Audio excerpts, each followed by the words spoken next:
if everyone could please take their seats.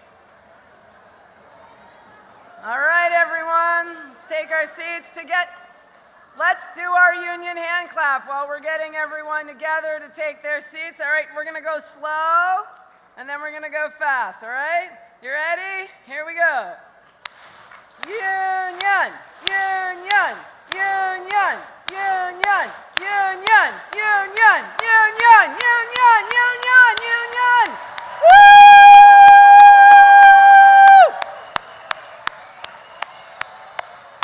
All right, please be seated. So, this is my last opportunity to thank you for your commitment, for your leadership, and to remind you it's up to us to step up in 2024 and beyond. Are you with me? All right. At this time, I'd like to call up Elena Newman, a guest room attendant at the Mandalay Bay in Las Vegas, here to introduce our special guest.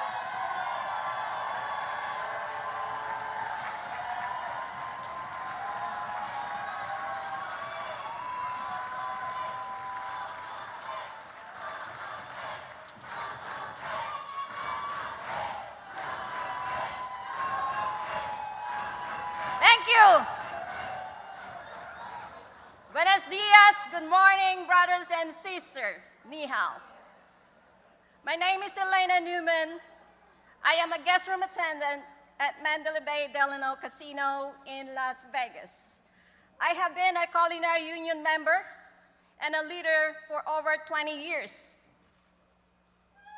I'm so proud to be here today to introduce the Vice President, Kamala Harris.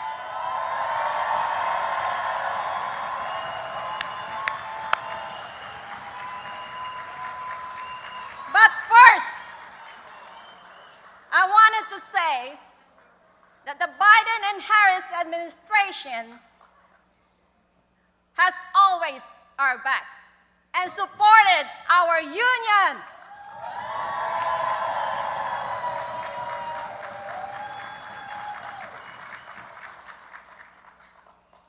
The Vice President, and I will never forget this, when we were fighting for our new contract, she came and supported us. She showed love to the housekeeper and all the workers.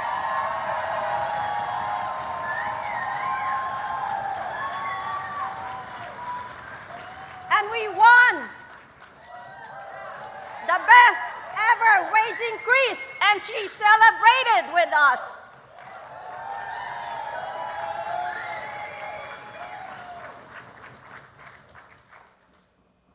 Under Biden and Harris administration, they always stood up for the workers. They covered our health care for workers.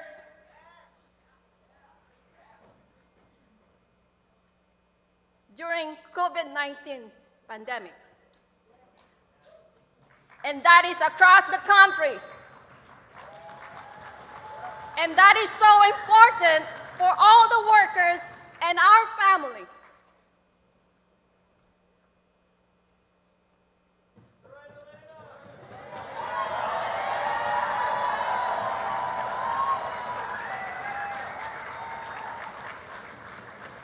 They fought back to bring back our good union jobs.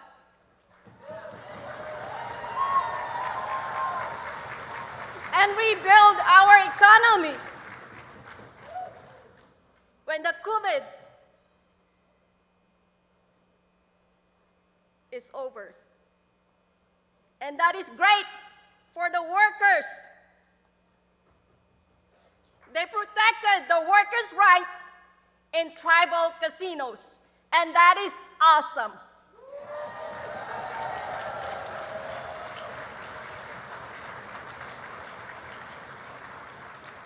President Biden and the Vice President Harris, they are the most pro-worker and the most pro-union leader that if we're ever elected,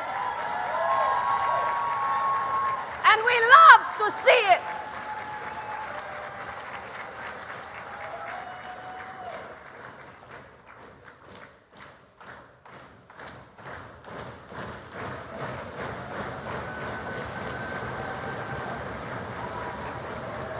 The fight for the workers and the support for our fights. Our Vice President Kamala,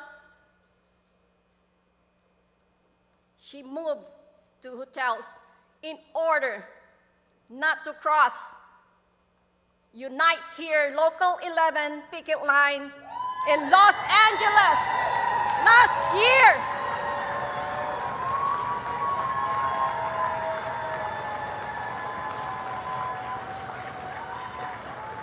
As a Culinary Union 226 member and a shop steward, I'm so proud to introduce to you the Vice President of the United States of America, Kamala Harris.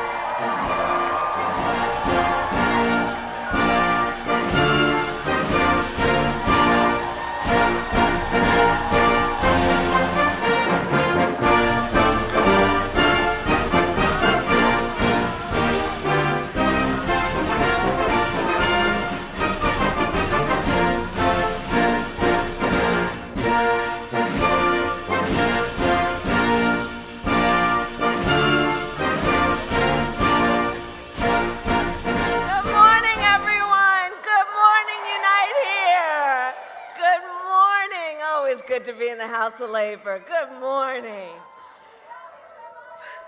And you know I love you. Can we please hear it for Elena?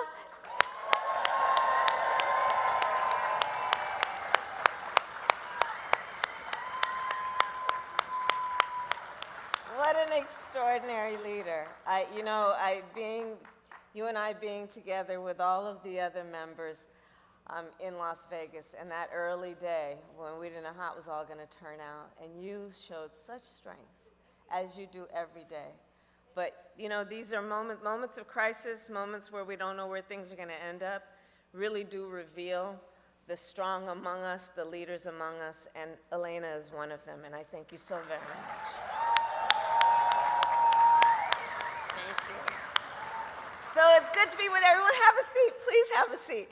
And to unite here, President D. Taylor, the former President D. Taylor, I thank you. I know you're here somewhere. And I want to thank you for your friendship and decades of leadership in the labor movement. And of course, we all know, Dee, your strength and determination has improved the lives of countless workers around our nation. So thank you, Dee. And to President Gwen Mills.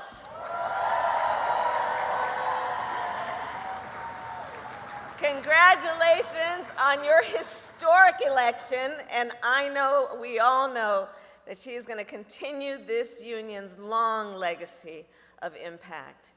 And finally, to the members of Unite Here, I thank you for everything you do for our nation and for your unwavering support of President Biden and me.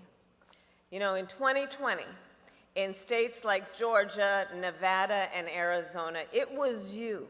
It was the members of this union who energized, who organized, and mobilized. It is because of your work and your support that Joe Biden is President of the United States and I am the first woman elected Vice President of the United States. I'm really clear about how we got here. And so, many of you know a bit about my background. You know that my parents met while they were active in the civil rights movement. And so when I was young, they would take me to marches in a stroller. And from a very young age then, I learned that when people stand together, when we use our collective voice, when we stand in solidarity, we can drive extraordinary change because it is we who stand together as the collective who have the power and the ability to see what can be, unburdened by what has been. And my entire career, like everyone here, I have been guided by a fundamental belief then in the power of the collective, a belief that has also, of course, guided the work of Unite here from its earliest days. So for the press in the room, I'll give you a little history lesson. More than 100 years ago, in Lawrence, Massachusetts, tens of thousands of textile workers, many of them women, came together to demand fair pay and safer working conditions. For months, in the cold New England winter, they stood together. Workers of all backgrounds, including immigrants from Italy and Poland and Germany and dozens of other countries, many who did not speak English, but spoke the language of solidarity as they stood shoulder to shoulder. And of course, all that is true today. And that legacy is strong. And together then, 100 years ago, they fought, and together they won. And in the decades since, the workers of Unite Here have taken on some of the most powerful corporations in our nation, from big pharma to the hedge funds, which took over casinos and put profits over workers. And you have won. You've won fair pay, better benefits, safer working conditions, and protection against discrimination and harassment. Through the power of the collective, you have transformed millions of jobs into middle-class jobs, jobs that come with the dignity that all people deserve.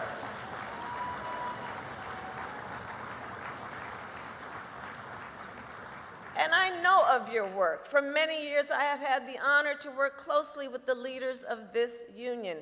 When I was Attorney General of California, I worked with many of the leaders here to crack down on wage theft. As a United States Senator, we fought together for paid family leave and medical leave for more workers. And as Elena mentioned, this past October, with pride, I stood in Las Vegas with the workers of Culinary 226 for your day of action.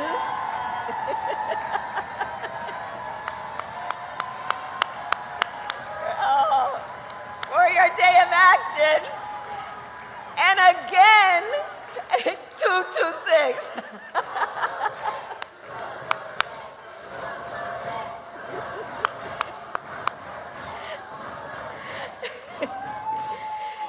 And again in Las Vegas, a few months later, it was my honor to join Culinary once again to celebrate your contract win. And my goodness, what an historic contract win, your historic pay raise of 32%. Extraordinary. Extraordinary.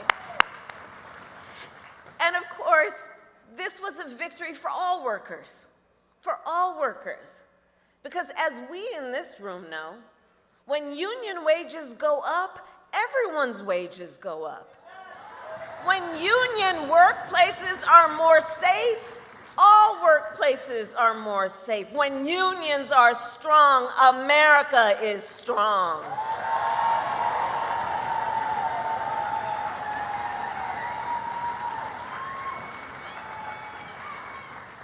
And President Joe Biden and I are proud to stand by your side. So together we have fought for affordable health care, knowing health care should be a right and not just a privilege of those who can afford it. We together we took on Big Pharma and capped the cost of insulin at $35 a month for our seniors. And now, because of our work together, 3 of the largest drug companies in the country are capping the cost of asthma inhalers from hundreds of dollars each to just $35 each.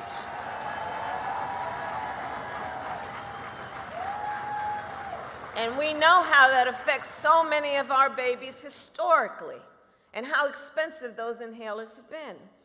And we are finally making it so that medical debt can no longer count against your credit score.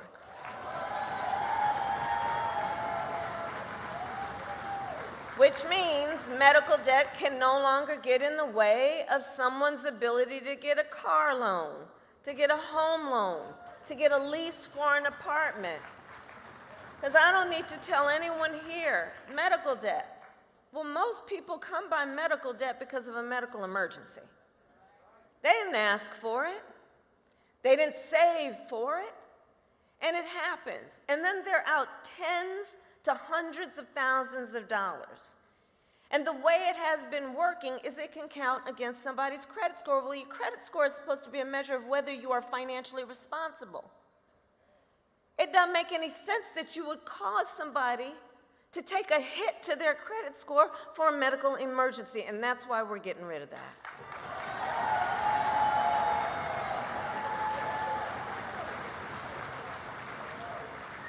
In addition to medical debt, we are also addressing the issue of student loan debt. So far, we have forgiven student loan debt for nearly 5 million Americans, and twice as much for our public servants, including our teachers, our nurses, and firefighters.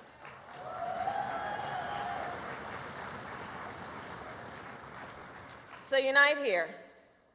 I stand here as we are 137 days away from the most important election of our lifetime.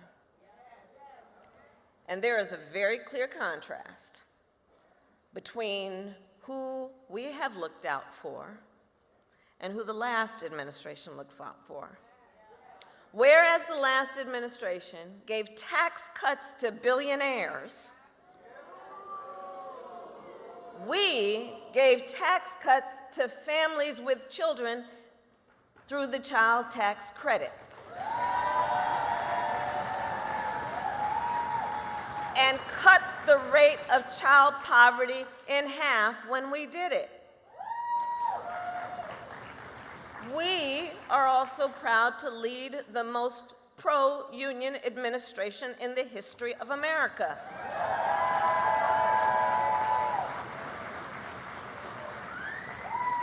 We expanded the power of OSHA to make workplaces safer. As head of the White House Labor Task Force, I have led our work to eliminate barriers to organizing in both public and private sectors.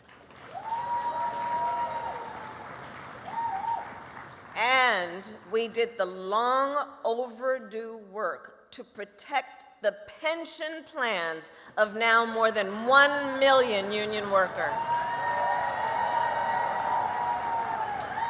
including thousands of Unite Here members and retirees.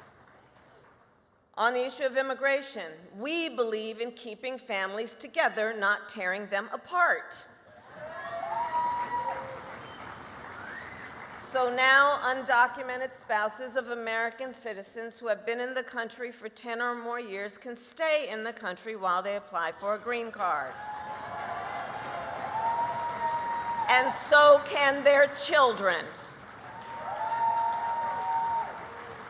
We also made it easier for thousands of dreamers who have graduated college to secure work permits because our entire nation benefits from their extraordinary skill, talent, and ambition.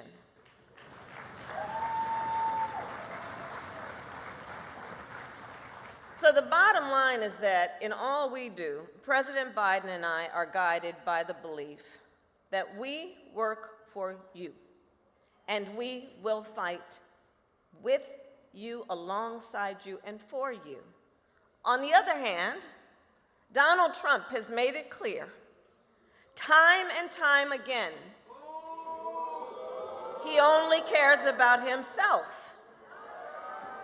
He openly talks about his intention to weaponize the Department of Justice against his enemies. He openly talks about his admiration for dictators. He has vowed on day one that he will be a dictator on day one.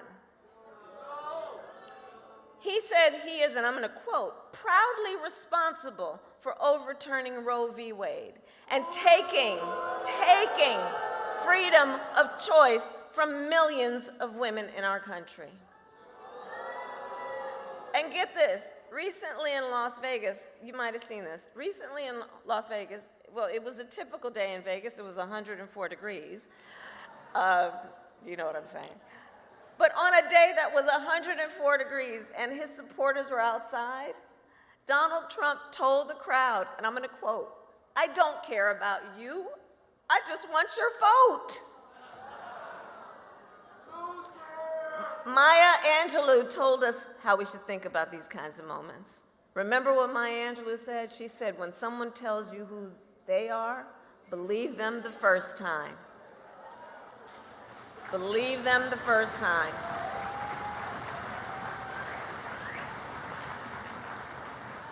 So we see what's happening.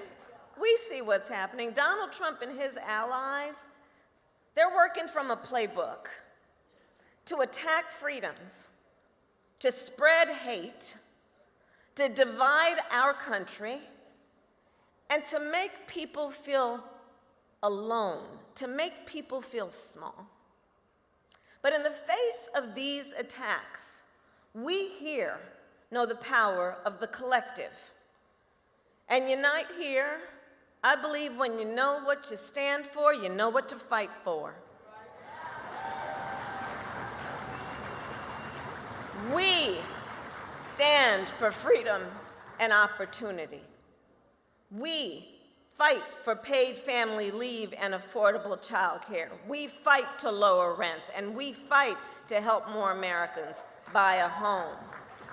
We fight to secure a pathway for citizenship, including for our dreamers. And we fight for the dignity of all people. Because we know what we stand for, and so we know what to fight for. And in this moment, our nation needs everyone here. We need you. We really do. We need you to continue to do what you know how to do so well. You're the best at it. We need you to continue to organize. We need you to continue to mobilize. We need you to continue knocking on that door and practicing how to do it.